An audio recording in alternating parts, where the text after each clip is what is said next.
ciencia oficialmente reconocida, hace mucho tiempo que ha entrado en terrenos que son misteriosos, como terrenos espirituales, podríamos decir, cosas que, de hecho, muchos especialistas físicos, hablando ya del asunto, llega un momento que como que se entran a búsquedas místicas. La misma física fría, matemática, materialista, llamémosle, los conduce a la mística.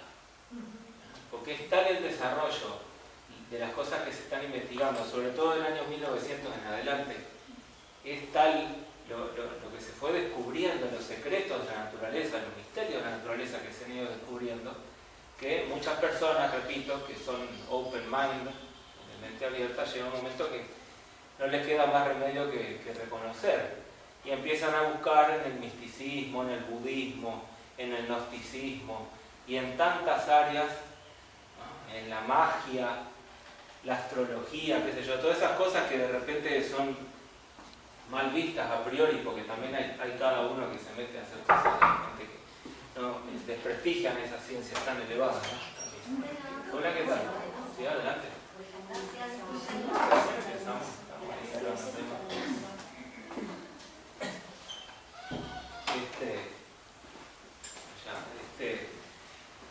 Como decíamos, llega un momento que uno simplemente a través del estudio de esto se da cuenta de que estamos todos interconectados y que no es tan loco pensar en que los planetas influyen y nosotros estamos influidos por todos los astros, por la luna siquiera, que es más cerquita, pero por todo lo que hay. O sea, estamos todos interconectados, o sea, ahí entramos, hola, adelante, a cobrar conciencia o a despertar conciencia de lo que es la parte espiritual, la ciencia celeste, como le llamamos, la medicina verdadera, ¿no? Donde el médico tiene poderes místicos desarrollados, el trabajo en los chakras, habrán oído hablar, supongo estamos tratando de, ¿no? Supongo, el trabajo con los chakras internos que tenemos, que eso está ya en los mundos internos, lo infinitamente pequeño, que ese es el campo del estudio de la física cuántica, precisamente, las cosas chiquitas, como vamos a tratar de ilustrar con el tiempo que tenemos. Entonces la medicina natural, como decíamos, el estudio de los sueños, el mundo de los sueños que encierra grandes misterios, enigmas. ¿Cuántos descubrimientos científicos importantes se hicieron a través de sueños? Que esas personas ilustres descubrieron cosas porque lo soñaron. ¿Y eso quién le habrá mandado? ¿O qué principio inteligente habrá habido que hizo llegar a esa persona elegida para desentrañar un secreto de la naturaleza? Adelante, buenas. ¿Qué tal? Salón Verde, Física Cuántica. Adelante, bienvenido.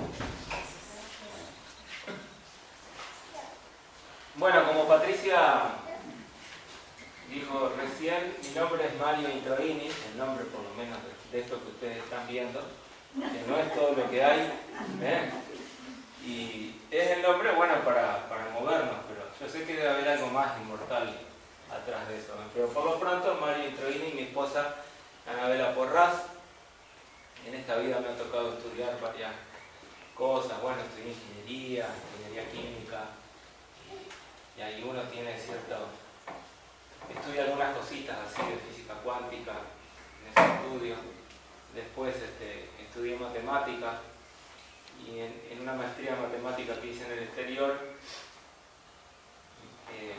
estudié la ecuación de Schrödinger, que es una ecuación pilar de la física cuántica. Siempre anduve por ahí en esas cosas interesantes, ¿ven?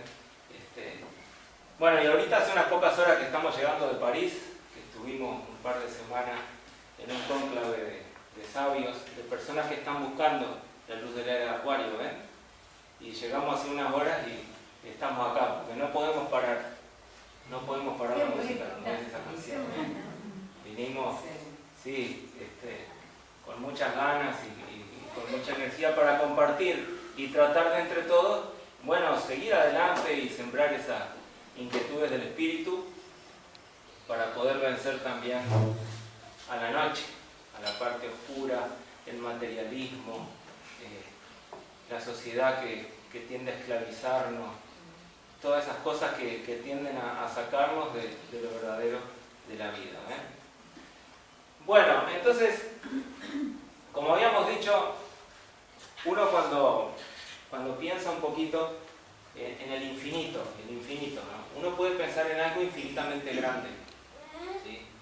Qué sé yo, algo que no termine nunca, que sea grande, un número infinitamente grande, ¿no? Supongamos, los números naturales, que son los que permiten contar, empiezan con el 1, 2, 3, 4, 5 y es un conjunto interminable, es un conjunto infinito, formado por infinitos elementos. O sea, lo infinitamente grande es algo que más o menos nosotros podemos pensar, o por ahí entenderlo si quieren. Pero también, aparte de lo infinitamente grande, existe lo infinitamente pequeño. Eso ya no es tan fácil de poder entenderlo, ¿no? Imagínense un número que se achique, y que se achique indefinidamente, todo lo chico que uno quiera. En sexto del liceo, aquí en Uruguay, para los estudiantes de ingeniería, uno empieza a aprender una cuestión llamada cálculo diferencial, que precisamente fue descubierto por Newton, Isaac Newton.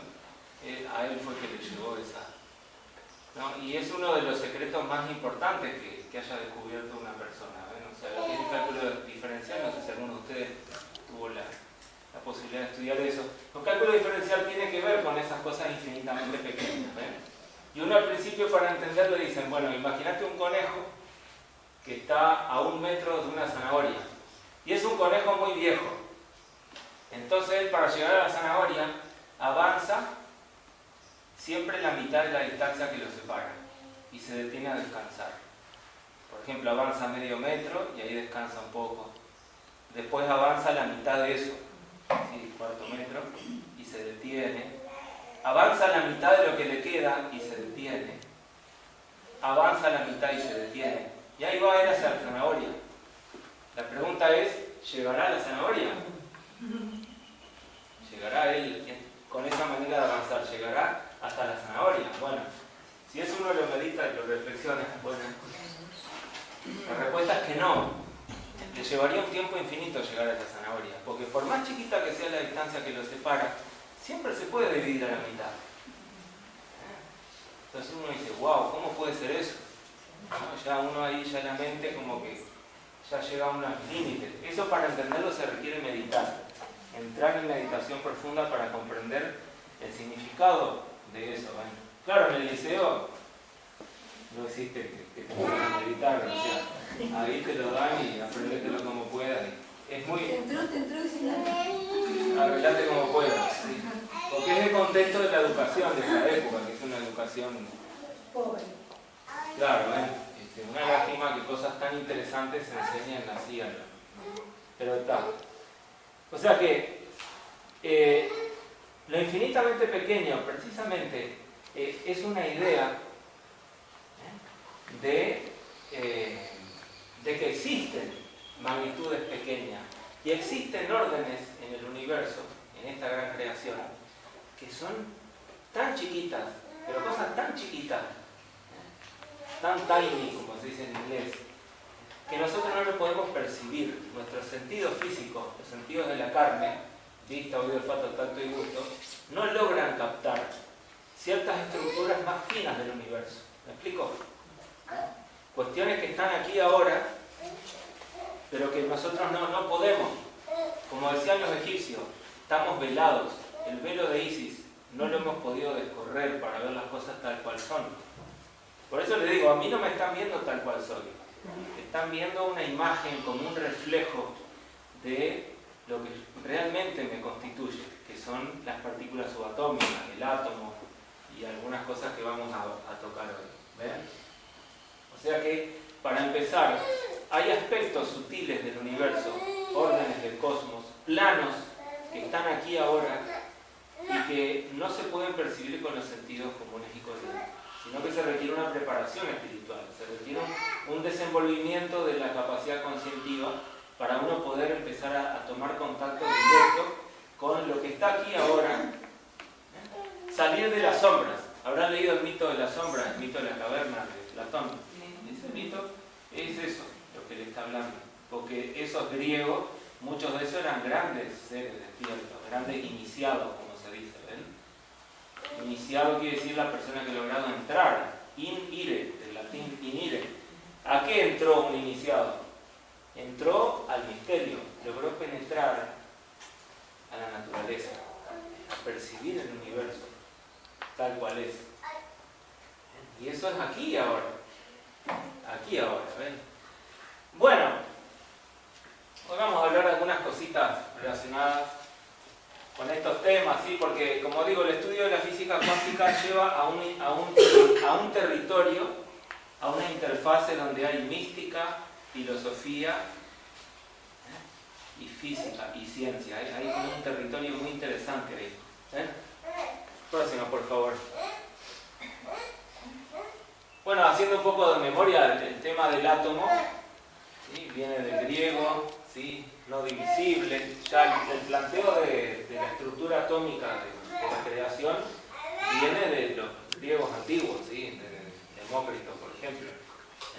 Seguramente esos eran seres despiertos, personas que tenían, ¿no?, esa capacidad de percibir más allá, ¿no? Y él entonces desarrolló o entregó esa idea de que todo está constituido por partículas o por formas o principios inteligentes mucho más pequeños, infinitamente pequeños. ¿Me explico? ¿Sí? Seguimos. Vamos a apurar un poco. Él decía, ¿sí?, desarrolló la teoría atómica del universo, la materia compuesta por lo que es y lo que no es el vacío. Dice que los átomos son eternos, indivisibles, homogéneos. Se diferencian en forma y tamaño y las propiedades de la materia varían según el agrupamiento de los átomos. Ella tenía esa concepción en aquella época. Seguimos. Los átomos estuvieron y estarán siempre en movimiento y son eternos. El movimiento de los átomos en el vacío es un rasgo inherente a ellos. Un hecho irreductible a su existencia, infinito, eterno e indestructible. Solo en apariencia es una cosa dulce o amarga, solo en apariencia tiene color. En realidad no hay más que átomos y el espacio vacío. Esas cosas que cuando él afirmaba eso parecía, pero ¿cómo puede ser si esta pared es dura? ¿Qué va a ser vacía? Pero bueno, el desarrollo, el estudio de la ciencia, ya cuando los científicos diseñaron aparatos que se pudieron meter en la materia, en qué están hechas las cosas, esos experimentos fueron del año 1900 en adelante. Bueno, llegaron a la conclusión, experimentalmente, que el átomo está prácticamente vacío. Que nosotros estamos hechos de nada en realidad, porque nosotros todo está hecho de átomos. De átomos que se unen para formar moléculas y las moléculas, bla, bla, bla, todo lo que uno estudia más o menos en química, pero el átomo como componente, como ladrillo, está vacío prácticamente.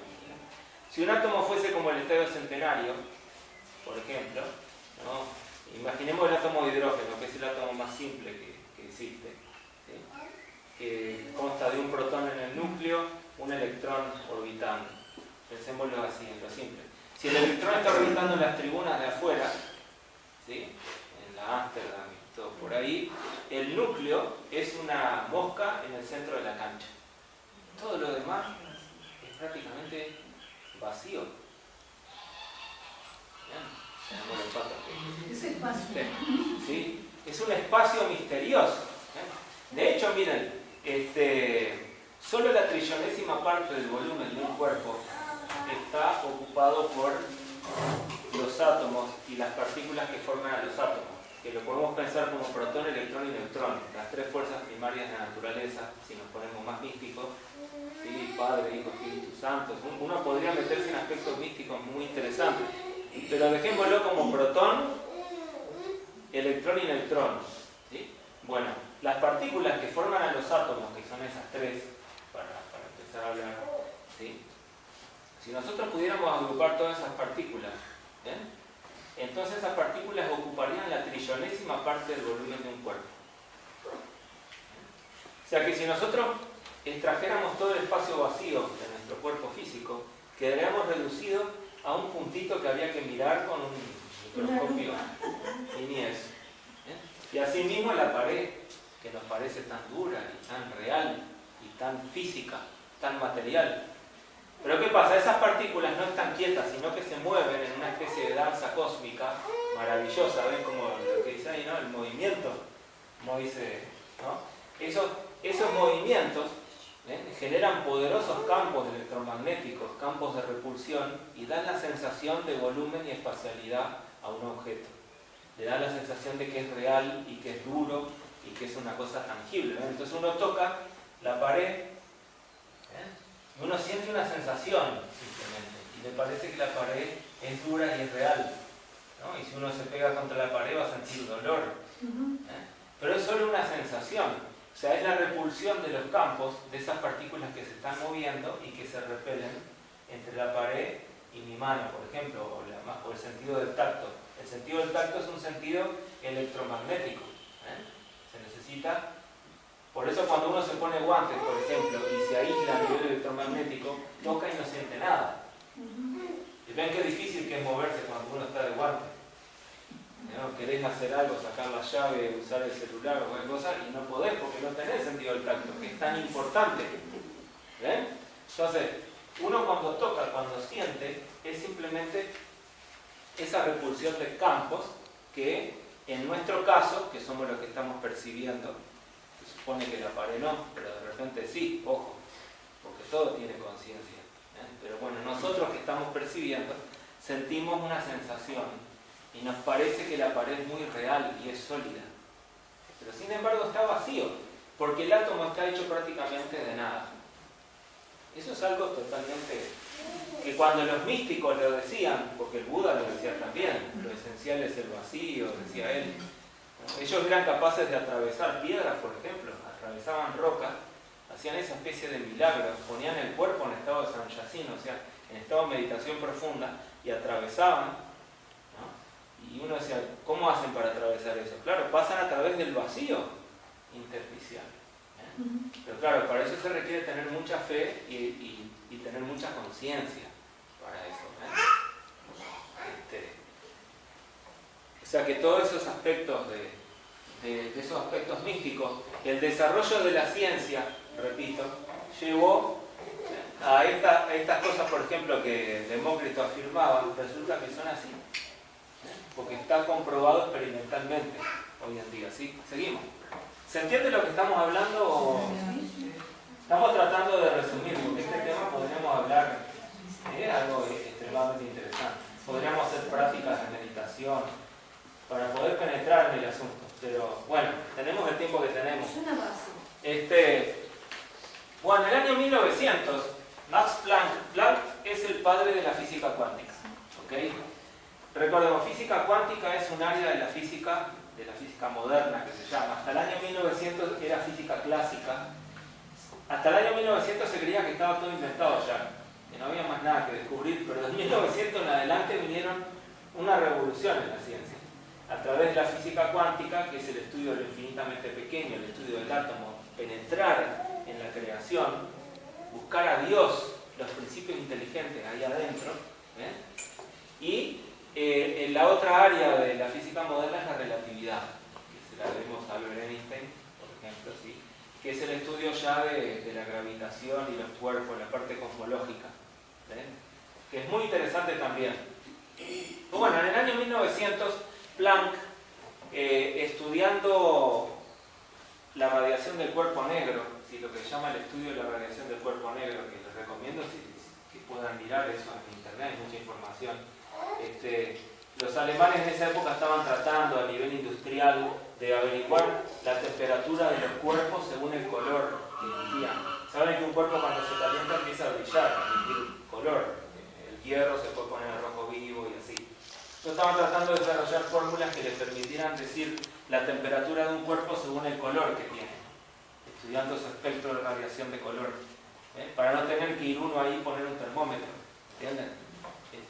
Mejor es mirar la luz y saber qué temperatura tiene.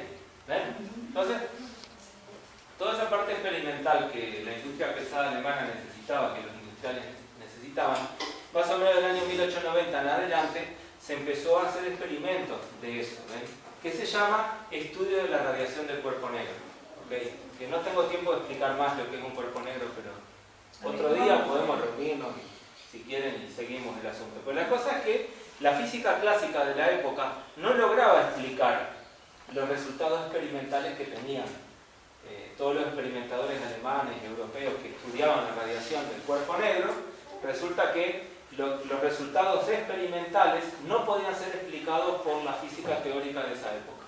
¿Ok? Bueno, estaban en un serio problema, en una seria crisis, podríamos decir. Y Planck, que era un físico humilde en esa época, pianista también, músico, físico, él nunca quiso hacer ninguna revolución de nada, dice, pero él, bueno, era un gran matemático.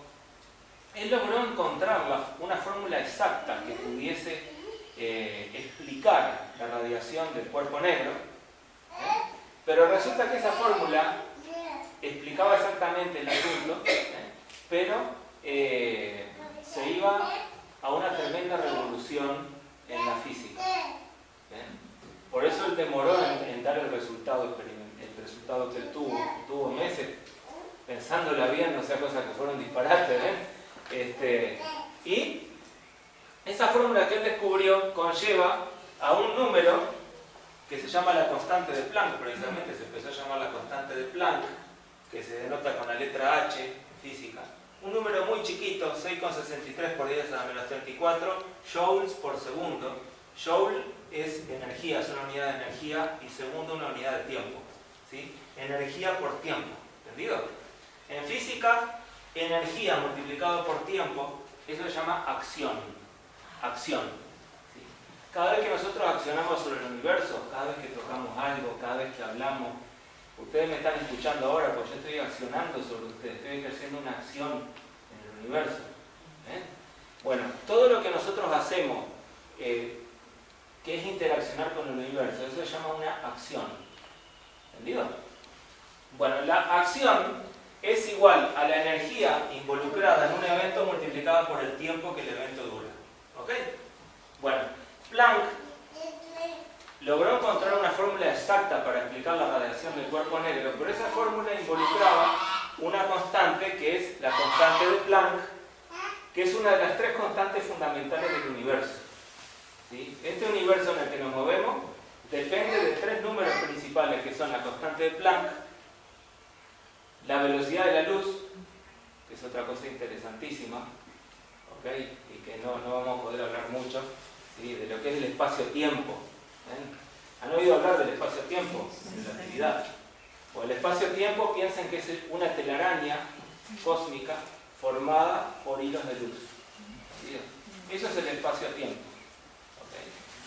Por eso cuando uno ve una cosa, yo veo a mi esposa, pero no la veo tal cual es ella ahora, porque la luz de su imagen demora un tiempo en llegar hasta mí. Claro, un tiempo muy cortito, porque la luz se mueve muy rápido, obvio. ¿Entienden? Pero el sol, por ejemplo, uno ve el sol y la imagen que está viendo es una imagen que tiene 8 minutos de antigüedad. Porque la luz viaja a una determinada velocidad, no viaja a velocidad infinita.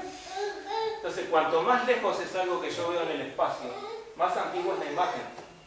Los patos, por ejemplo, bueno, yo los veo ahí. Es una imagen que demoró un cierto intervalo de tiempo, muy chiquito. Mi dedo, bueno, yo lo estoy viendo y también la imagen demora, de repente menos tiempo, pero... O sea, el espacio-tiempo es una cuestión así, que Einstein fue concibiendo y que tiene que ver con la relatividad. Y tiene que ver con la velocidad de la luz, entonces, como decimos. La constante de Planck, la velocidad de la luz y la constante de gravitación de los cuerpos. Constante, digamos, de atracción de los cuerpos que tienen masa, que esa es una constante que se la debemos a Newton, porque Newton no solo descubrió el cálculo diferencial, sino que nos dio las leyes del movimiento, las tres leyes de Newton. No sé si en el liceo si lo habrán torturado con eso alguna vez, que es muy bonito, digo, pero en los contextos de la educación actual puede ser una tortura para la gente, lamentablemente. Pero bueno, esa constante, que se denota con la letra G mayúscula, es la tercera constante que define el universo en el cual nos movemos. Cualquier universo que tenga números distintos para esas tres constantes es un universo que funciona diferente al nuestro. Ahí viene la teoría de los multiversos, porque puede haber muchos universos coexistiendo aquí y ahora, pero tampoco los podemos percibir y tienen distintas constantes que los definen. Que un universo es definido por estas tres constantes. Repito, constante de Planck, velocidad de la luz y constante de gravitación. Según lo que se sabe hasta ahora, porque la ciencia, a medida que se desarrolle, puede tener otras cosas. ¿Cuántos tesoros más? Pero bueno, la constante de Planck, si nosotros, acá está escrita de una manera resumida, de una manera que se usa en ciencia, ¿ven? Este día era menos 34. Si lo fuéramos a escribir todo así, sería este número. ¿Sí? 0, y habría 34 ceros, ¿ven? Hasta llegar a este 6. Es un número muy chiquito, ¿se dan cuenta? Sí. Ya que estamos hablando de lo infinitamente pequeño, es un número muy chico. ¿Ok? Bueno, ese número define...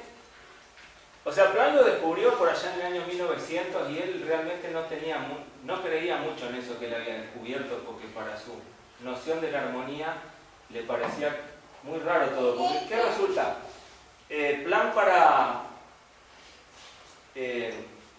desarrollar y explicar la radiación del cuerpo negro, le decimos que descubrió este número, pero también la fórmula que él desarrolló tenía una cosa más terrible, que era la siguiente: la energía no puede ser intercambiada de manera continua en un sistema, sino que hay ciertos niveles permitidos de energía.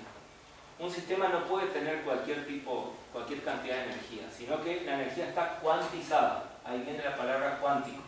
Mecánica cuántica, física cuántica, tiene que ver con cosas muy chiquitas y que están cuantizadas.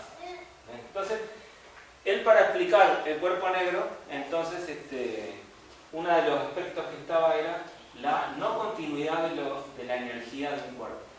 ¿Okay?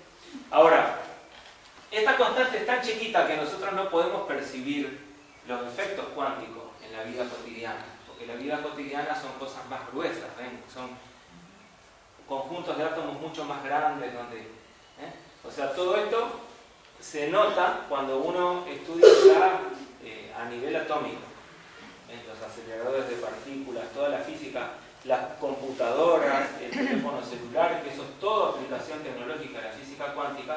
Ahí toman en cuenta todos estos aspectos. Pero miren, si la constante de Planck fuera más grande, supongamos que valiera 1 la constante de Planck, ¿sí? Entonces, si la constante de Planck valiera 1, ahí ya nosotros podríamos ver los efectos de la cuantización de la energía. Entonces, supongamos una persona que se está columpiando, supongamos a alguien que se hamaca. Todos se han amacado en su vida, ¿no? Bueno, la energía del movimiento de amacarse está relacionada con la amplitud del movimiento. ¿Ok? Mayor amplitud quiere decir mayor energía, menor amplitud, menor energía.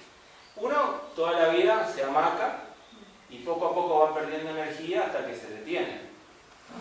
Por el rozamiento, yo qué sé, la energía, el movimiento no es eterno, uno va perdiendo energía y se detiene. Eso parece que es algo que sucede de manera continua, pero no es continuo, sino que sucede de asaltos cuánticos.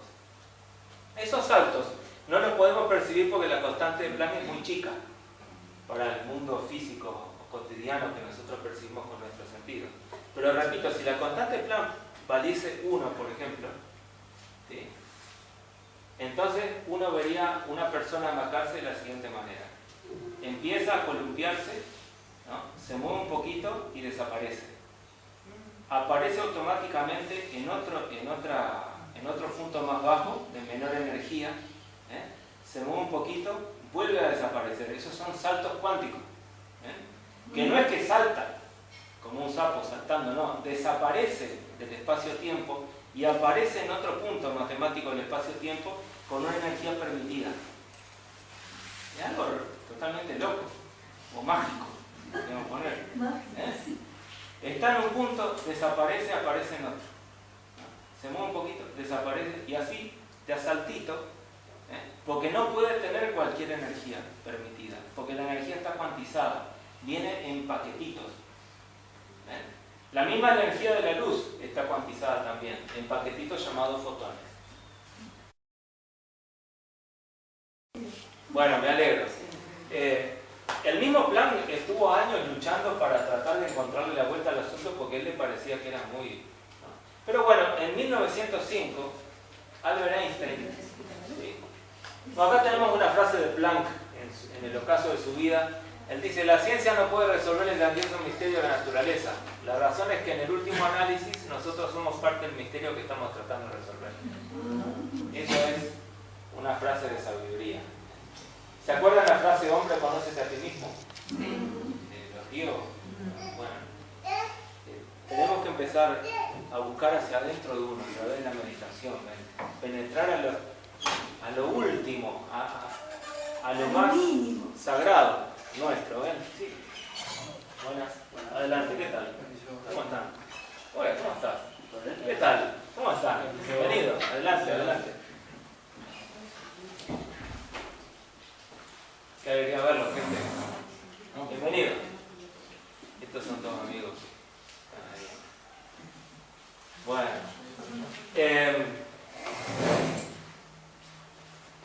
Bueno, más o menos otro experimento u otro efecto que no se podía explicar con la física clásica conocida es un efecto descubierto en 1887 por Heinrich Hertz. ¿Han oído hablar de los Hertz? Sí, Hertz es el apellido de un ilustre físico alemán que murió muy joven, pero él descubrió las ondas electromagnéticas, bueno, una cantidad de cuestiones interesantes.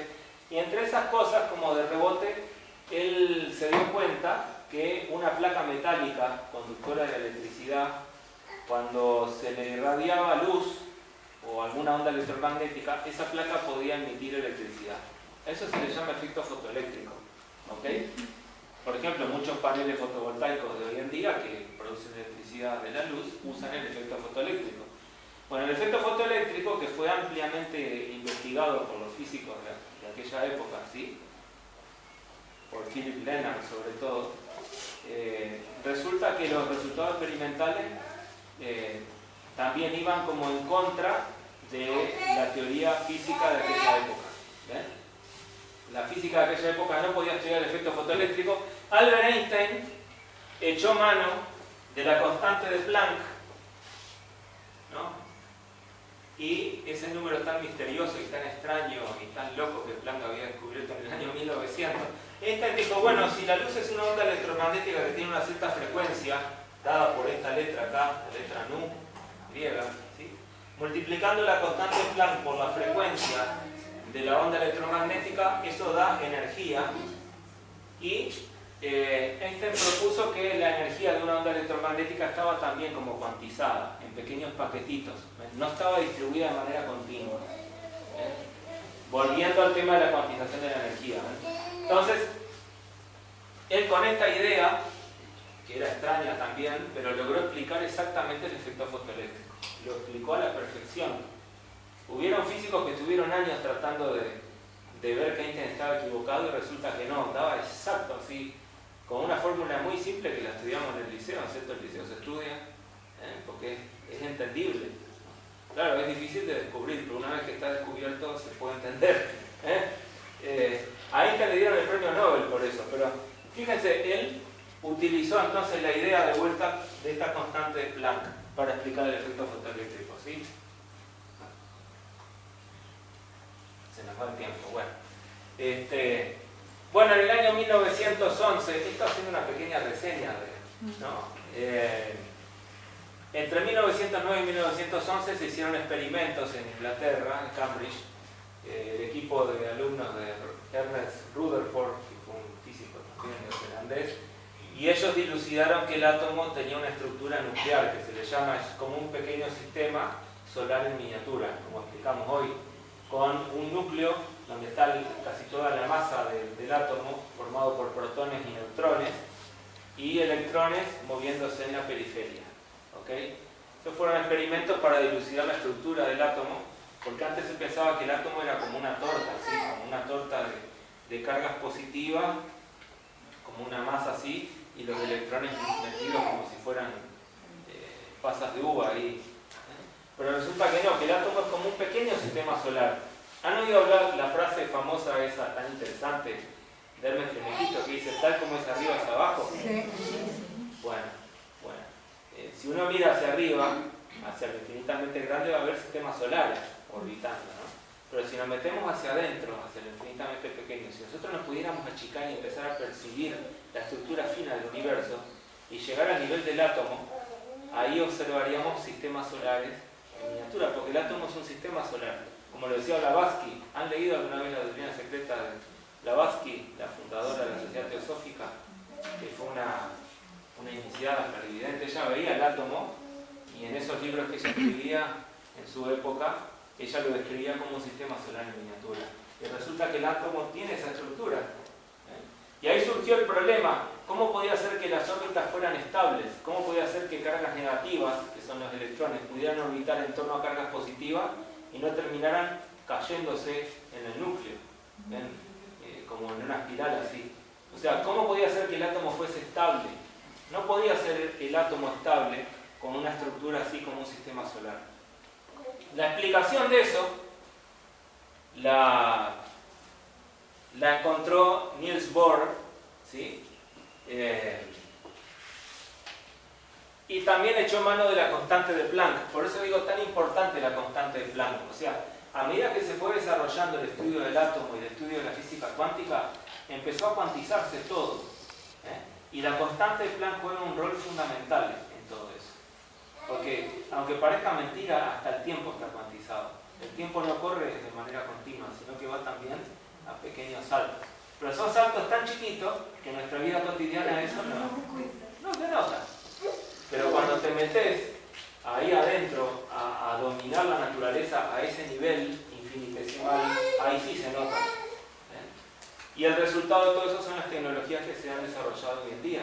Como digo, estos aparatos y los aparatos que van a venir de aquí en más. Las computadoras cuánticas. Dentro de 10 años más o menos van a venir las computadoras cuánticas. Estas computadoras de hoy en día van a ser como una cosa de la edad de piedra al lado de las computadoras cuánticas. Y toda la gente que está desarrollando esa tecnología está usando todo esto. Entonces, las órbitas están cuantizadas también. ¿Qué quiere decir? Que no pueden orbitar a cualquier distancia los electrones del núcleo, sino que hay distancias permitidas y distancias que no. Cuando un electrón está en una distancia permitida, entonces su órbita es estable. Y esa es la estabilidad del átomo, en otras palabras. ¿Sí? Las fuerzas electromagnéticas son las que permiten la estabilidad del átomo y las que producen las moléculas y toda la química. Si nosotros desconectáramos todas las fuerzas electromagnéticas, ¿sí? Supongamos que desaparecieran las fuerzas electromagnéticas y quedáramos librados solo a las fuerzas de atracción gravitatoria por tener masa. Saben que los cuerpos con masa se atraen por la atracción gravitatoria, los planetas, qué sé yo. Eso lo descubrió Newton. Pero los protones también tienen masa. Los electrones tienen masa también, claro, muy poquita, pero tienen masa. Entonces, ¿qué es lo que hace que ellos no se peguen y no queden pegados por atracción gravitatoria? Las fuerzas electromagnéticas que forman como una especie de repulsión.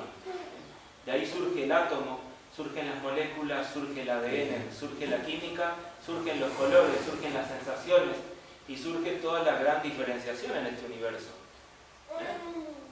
Si nosotros desconectáramos la fuerza electromagnética y dejáramos solo la fuerza gravitatoria, nosotros quedaríamos reducidos a una cosita ahí chiquita y seríamos un agujero negro. ¿Han oído hablar de los black holes? Un agujero negro es un cuerpo puramente gravitatorio nada más, donde solo está la fuerza de gravitación en él. Si nosotros desconectáramos las fuerzas electromagnéticas en el planeta Tierra quedaría comprimido a una esferita de 1 milímetro de diámetro. Toda la masa, todo lo que hay, quedaría comprimido a 1 milímetro. Sería un agujero negro de 1 milímetro. Desprovisto de forma, desprovisto de diferenciación. Y esos cuerpos estarían danzando entre ellos, orbitando entre ellos. Ese mundo de la gravitación pura es el mundo del absoluto, del cual nos habla la Cábala. Eso es el Ain de la Cábala y que se encuentra ya adentro, en el último estadio de la creación. Cosa muy interesante. Bueno, fíjense el átomo de Bohr. Bohr describe el átomo de hidrógeno. ¿Sí? Por ejemplo, el electrón en su órbita orbita a 700 kilómetros por segundo. En el átomo. ¿Sí? En un volumen de 10 a la menos 8 centímetros. O sea, imagínense 1 centímetro, dividirlo. ¿Sí?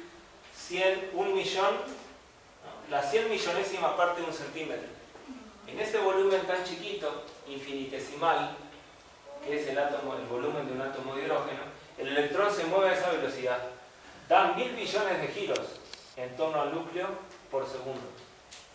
Y eso somos nosotros, porque nosotros estamos hechos de esas cosas. Es extremadamente interesante, pero claro, los sentidos físicos no lo pueden percibir, como les digo. Por eso vivimos en un sueño de la conciencia. Bueno, otro aspecto interesante de la física cuántica es la dualidad onda-partícula, que no nos está quedando mucho tiempo para explicar, pero bueno, todo cuerpo tiene una naturaleza ondulatoria y una naturaleza corpuscular a la vez. Nosotros también. Lo que pasa es que eso se nota más cuando nos metemos en el universo atómico, vuelvo a repetir. ¿Okay? Y ahí, bueno, Louis de Broglie fue el que propuso eso, que fue un físico francés, ¿no? Él en su tesis doctoral propuso la dualidad onda-partícula. Todavía hay cosas por descubrir. Todavía hay cosas por descubrir. Imagínense, y cada vez más. ¿Sí? Aquí estamos haciendo un repaso, estamos recién en 1913, imagínense, no había sido en el Mundial del 30 acá todavía, esta gente estaba en esto. Fíjense, un cuerpo que tenga una naturaleza ondulatoria, como un electrón, al moverse, se mueve y no puede tener cualquier distancia, cualquier órbita, sino que tiene que ser una órbita que sea como una serpiente que se muerde la cola, o sea, él viene por acá, y empata perfectamente su movimiento ondulatorio. Pero no va ni para allá ni para acá. Él se mueve y tiene como una estructura ondulatoria. Y, bueno, esa onda que es característica del electrón o su aspecto ondulatorio, él se tiene que mover a una distancia del núcleo exacta. No puede moverse a otra distancia porque entonces no podía darse, digamos, ese efecto de generar lo que se llama una onda estacionaria, una onda que está atrapada, digamos, en un espacio físico. O sea, eso permitió explicar, entre otras cosas, la estabilidad de las órbitas en torno al núcleo. Seguimos. Vamos a dejar un poco el principio de incertidumbre, que es interesantísimo. Esa es la famosa ecuación de Schrödinger, pero se nos ha ido el tiempo, la verdad. Esta ecuación, esto es un lenguaje de matemática pura, ¿ven? La matemática es un lenguaje. Si a ustedes les gustan estas cosas, estudien matemática, pero estudienlo bien, claro. O sea, esto, cuando uno entiende un poco este lenguaje, es más fácil. Capta información. Esa ecuación es el pilar fundamental de la física cuántica. Esto acá, por ejemplo, que están medio anaranjados, esto es la función de onda de una partícula. Puede ser de un electrón, de un protón, de un átomo, de una molécula. ¿Ven? La función de onda, aquí está la función de onda y aquí. ¿Ven? La función de onda depende de la posición donde está la partícula y del tiempo. Estas son las variables de las cuales depende esa función de onda. Esto es la variación de la función de onda con el tiempo. ¿Ven? Multiplicada por la constante de Planck. Ven que acá aparece la H esa. Y este número ahí, que es un número importante también. Pero bueno, todo se puede aprender. O sea, nadie nació sabiendo. Entonces, si uno quiere, puede ir. No es tan difícil, hay que mirar y uno, si le explican, uno lo entiende, porque son cosas que se pueden entender. Bueno, dejémosla. Lo que sí que el árbol, Ya está todo hecho. que ya está preexistente, pero cuando uno no observa, eso está en un campo, digamos, una especie de limbo cuántico donde hay infinitas posibilidades de existencia. Pero se define una posibilidad cuando uno lo observa, cuando uno va y lo mide. O cuando el observador hace que cambie. Ahí está el asunto. Es un connubio entre eso y el que observa. Que lo que observa es la conciencia, precisamente. O sea, por eso un poco decíamos que si nosotros aumentamos nuestra conciencia, si despertamos, vamos a poder captar otras cosas de lo que nos rodea. Que simplemente se nos pasa porque, bueno, hemos despertado conciencia y vemos mecánicamente las cosas porque vivimos así como de memoria. Así que... No, quería preguntar, ¿cómo es que se explica, por ejemplo, que de repente cuando uno de alguna manera trata de conectarse con un ser que no lo está viendo y tener una conversación con esa persona, se llega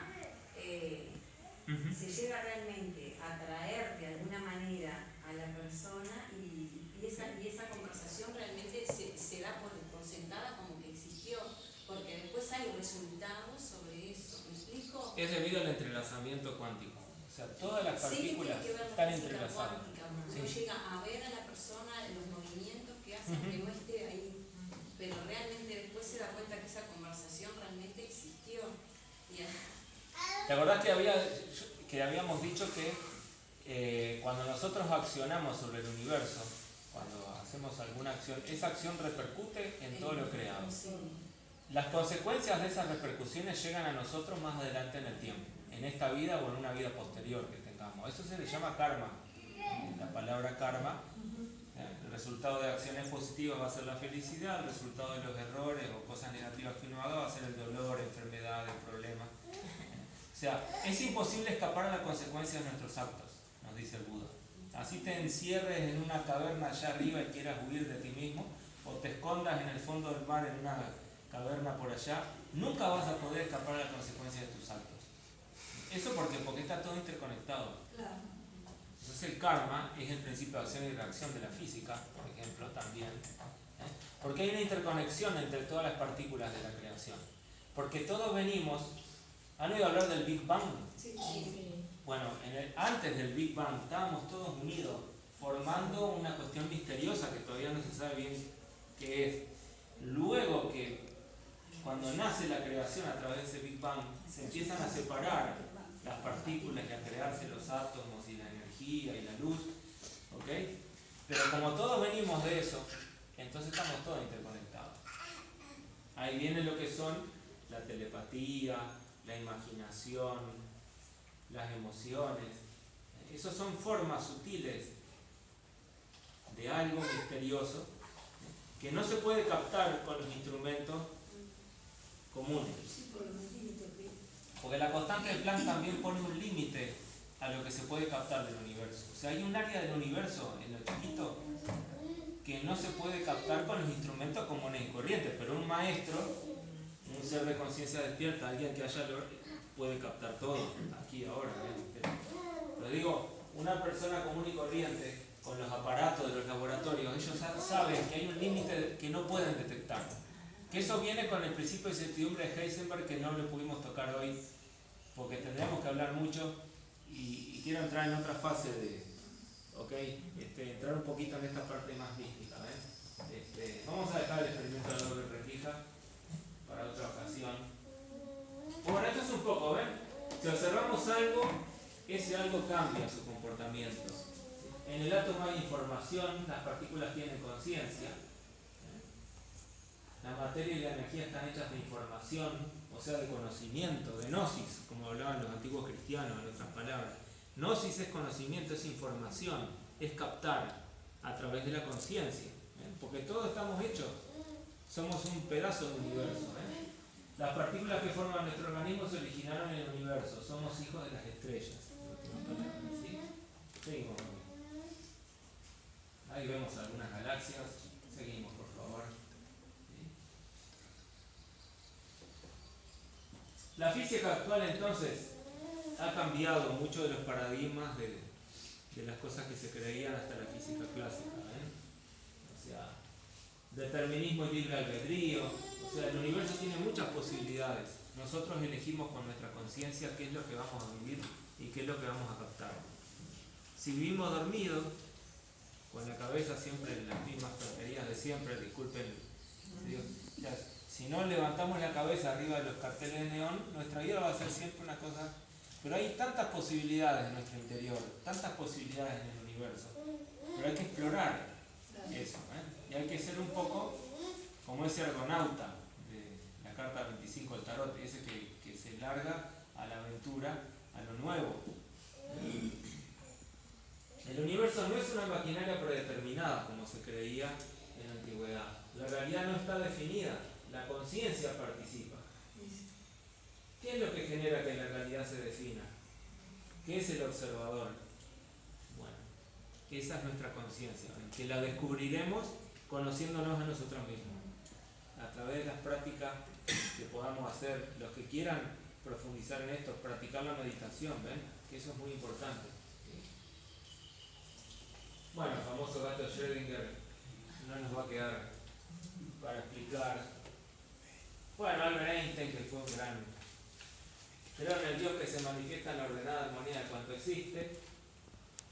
Y Steven Weinberg, otro físico, dice: cuanto más comprensible parece el universo, tanto más sin sentido parece también. Llega un momento que la física cuántica se vuelve una cosa...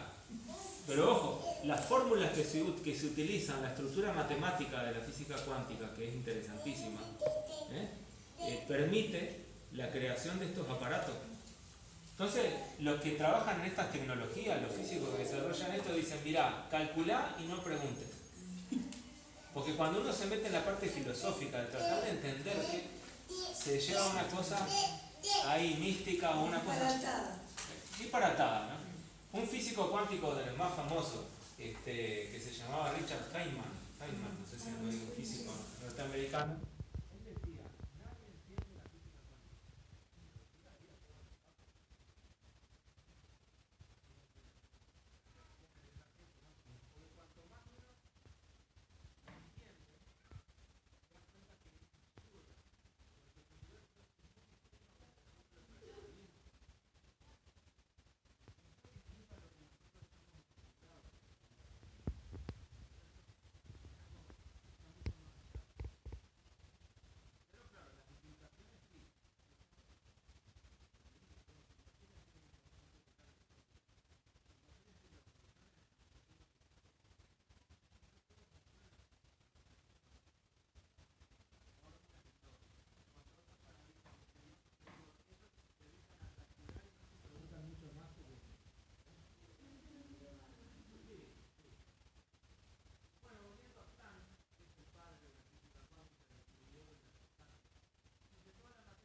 frases místicas, ¿sí?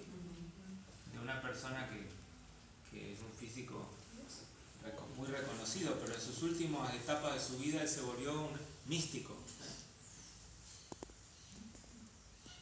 Bueno, en el entrelazamiento cuántico es un poquito, era lo que habíamos hablado, ¿sí? Hoy en día se hacen experimentos, por ejemplo, le cortan un pedazo del cuerpo a una persona, unas células así, le sacan, meten esas células a tantos kilómetros en aparatos que pueden medir el ADN de esa célula, pueden medir los campos electromagnéticos, y ponen a la persona,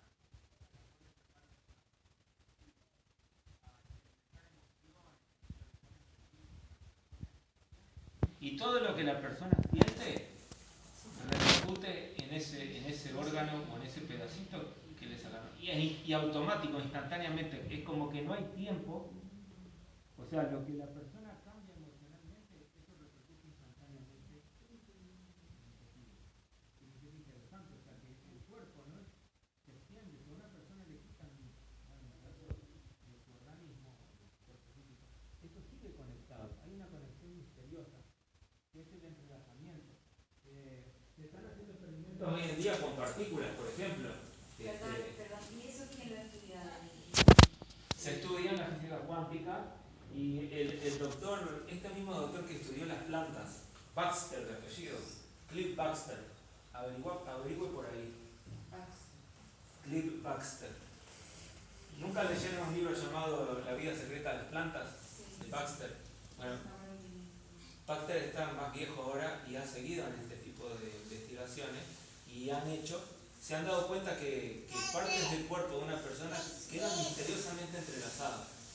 No hay tiempo, o sea, por más distancia que lo pongan, al principio lo hacían en un hospital, qué sé yo, a 100 metros de una habitación, pero después lo hacían a kilómetros y es instantáneo, así como que la información viaja instantáneamente. Ahora, el entrelazamiento cuántico entre partículas, están haciendo experimentos que, qué sé yo, agarran, por ejemplo, dos fotones fotones de luz, ¿ok? Los crean entrelazados, ¿no? Y mandan un fotón allá a la luna, por ejemplo, ¿no? Y actúan sobre este fotón aquí y automáticamente el otro siente la repercusión de manera automática, como si estuvieran unidos por un hilo misterioso.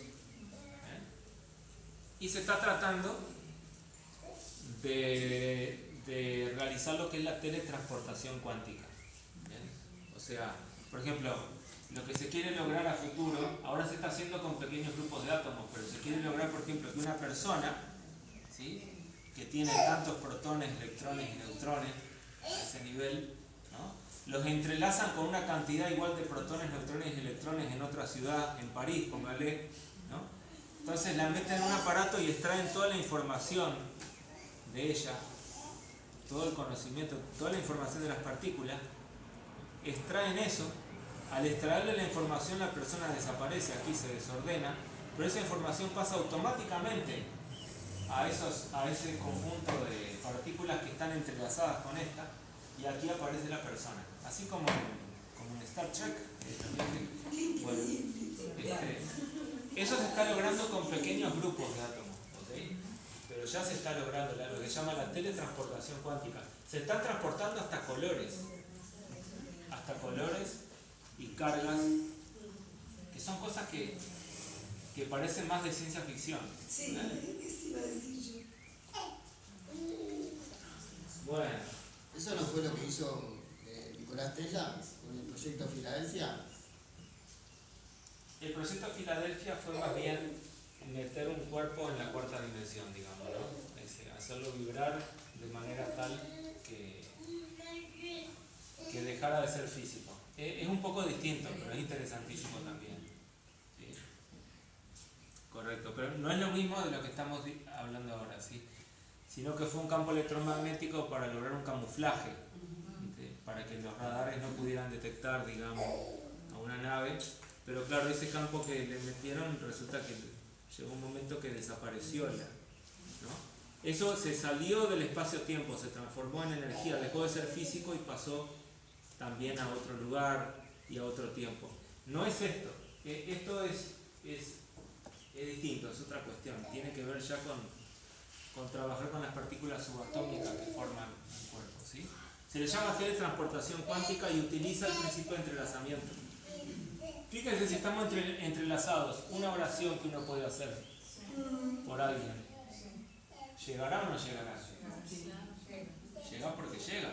Porque estamos todos entrelazados, ¿ven? O los mantras, ¿no? La imaginación, la autocuración.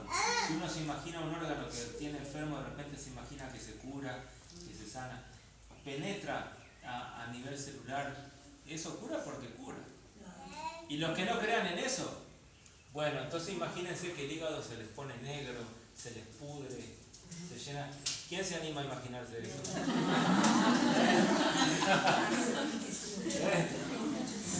Soy loco pero no masco vidrio. Bueno. O sea que poco a poco se está redescubriendo lo que es la mística. Eso es lo que queremos compartir. Es lo que más queremos compartir hoy.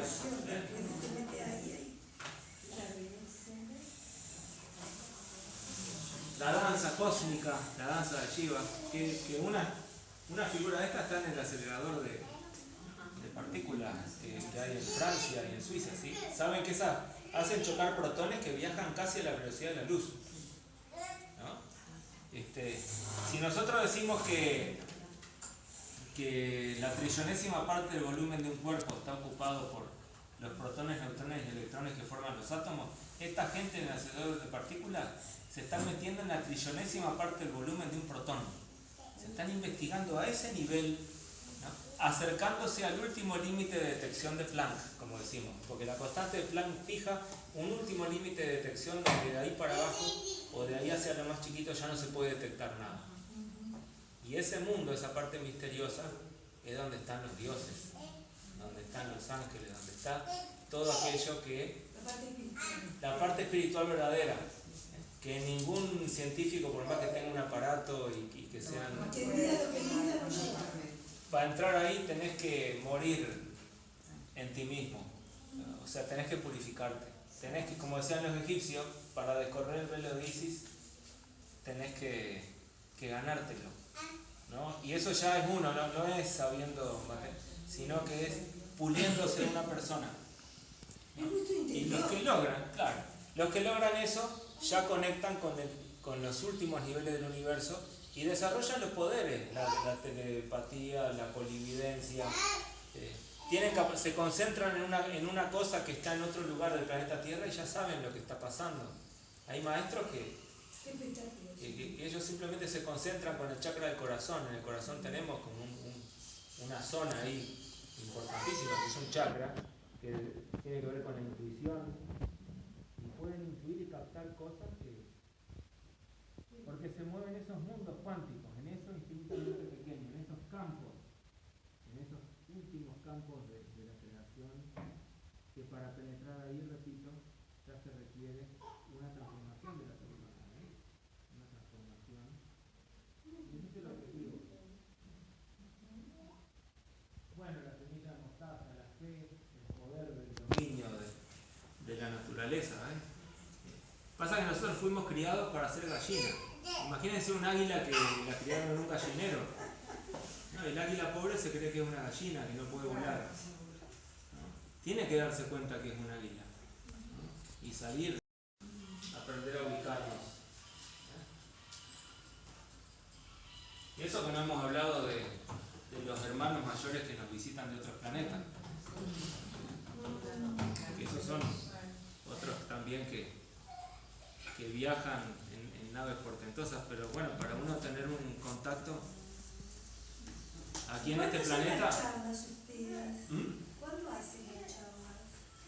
Le puedo dejar coordenadas nuestras ahorita para si quiere participar de algunas charlas más y prácticas, ¿ok? Con todo gusto. Con todo gusto. De hecho quiero dar más adelante un curso de matemática, pero matemática inspirativa, porque la matemática ayuda a entrar un poquito en estos temas. No hay que... o sea, ayuda a tener una cierta disciplina para estar preparado para poder penetrar a cosas más. O sea que la matemática tiene su que ver. Pero claro, digo, como se enseña hoy en día. La conferencia de la paz. Yo le voy a dejar nuestro teléfono, ¿ok? Ahorita. Bueno, vamos con otra más, por favor. Bueno, este es un físico. Perdón, ¿puedo hacer una pregunta de la anterior? ¿Por qué se divide en el misterio? Precisamente. Desconfiar de lo que uno ve, de los sentidos. Tratar de despertar conciencia.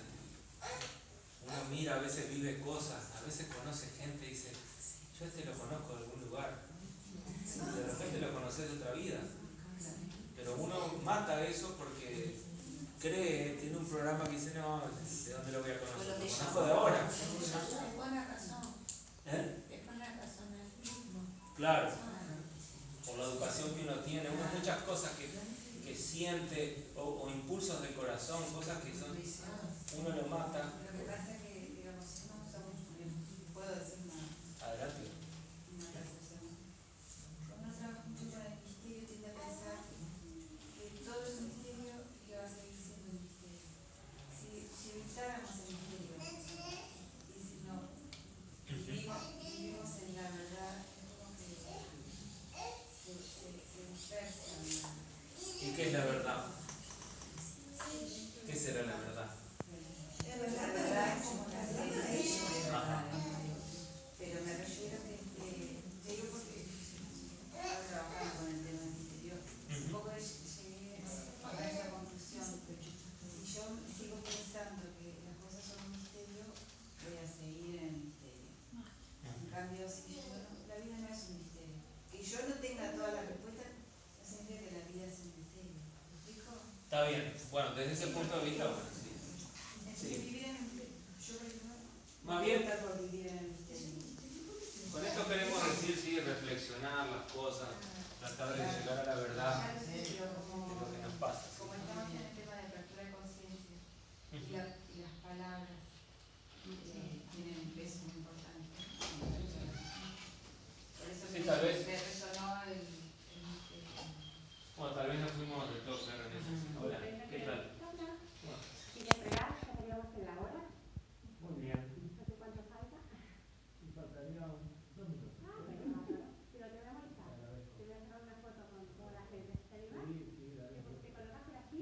Sí,